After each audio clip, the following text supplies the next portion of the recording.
ওই টিভিটার সামনেই তো।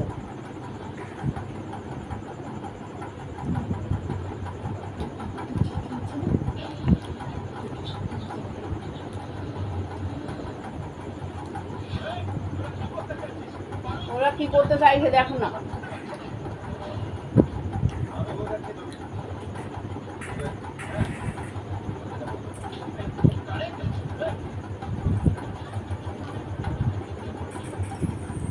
কি হলো?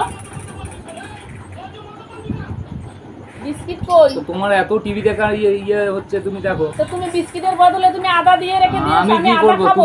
তুমি যদি এত টিভির দিকে মন থাকে তাহলে চা খাবে কখন, বিস্কুট খাবে কখন? তাই বলে তুমি বিস্কুট সরিয়ে আমাকে আদা দেবে? কি হচ্ছে, আদা তো ভালো। এখন বর্ষাকাল, পেটও পরিষ্কার হবে বিস্কুট খাওয়ার থেকে আদা তুমি দিয়ে। বিস্কিট কি করলে? আমি আমি খেয়ে নিয়েছি। আমি তো আদা খাইনি, মুখে দিয়েছিলাম। হ্যাঁ, তুমি আমাকে ঠকাতে পেরেছো।